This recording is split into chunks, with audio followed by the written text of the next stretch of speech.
This is Gus Lanzilotta at Profile Racing, and today we're going to cover the complete assembly of the rear mini hub. First, what we're going to do is we're going to take a bearing 6903. We're going to press it into the hub on the non-drive side, like that. And what we're going to do is we're going to take our axle. We're going to use the 14mm GDH axle. We're going to insert it into the drive side and push it through the non-drive bearing. Grab our press, grab our other 6903, just install it there.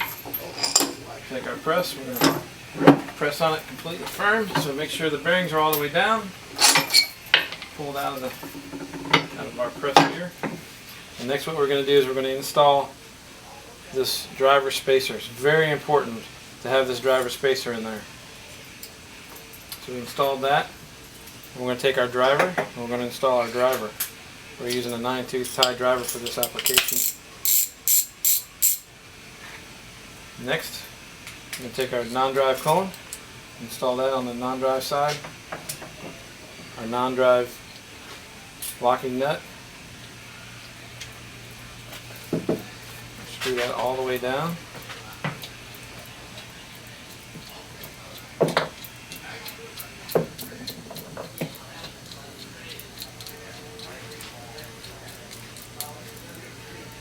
We're going to take the drive side lock nut, screw that all the way down.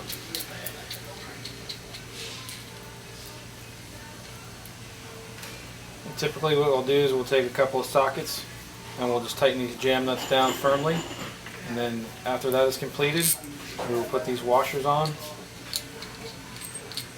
and then the aluminum 14mm nuts.